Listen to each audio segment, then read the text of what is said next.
Who are the top 5 coaches on the hot seat entering this season? Number 5, and we're going to start with a guy that we literally just spoke about 2 minutes ago, Bill Belichick. Again, as with everything coming out today, I kind of had him on this list even before this came out.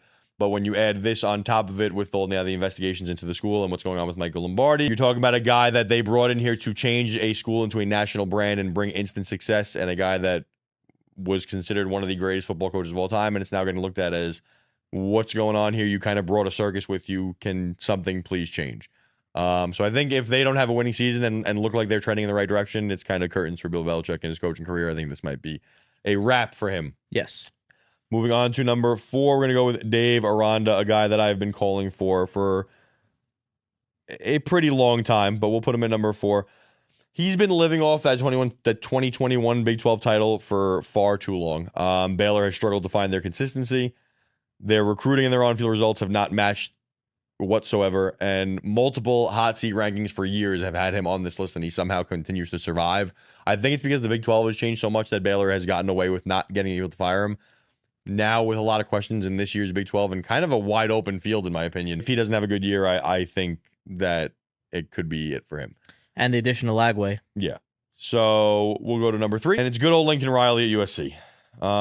He's recruited at an elite level from the second he's walked in the door, but the recruiting has not matched the success. I think you're talking about a guy that needs to get to the playoff this year in order to keep his job. I agree. I hate to say that, but they've expected national title contention. The defensive improvements have not happened, and in fact, it's gotten worse, and this happens everywhere he goes. At some point, something's got to give, and I think Lincoln Riley is one of those guys that's on the hot seat, so we'll put him at number 3. Number 2, a guy that I saw a little bit in the news today that he expects to have a good year, and it's going to be Luke Fickell out of Wisconsin. Yeah. A $25 million roster based on NIL budget. It has not worked the way Wisconsin's wanted whatsoever. They've hired to modernize the offense and kind of change how things were at Wisconsin, which that just ground and pound, and it really has not worked. They've slipped further and further down the Big Ten's tier as the Big Ten has gotten better and better.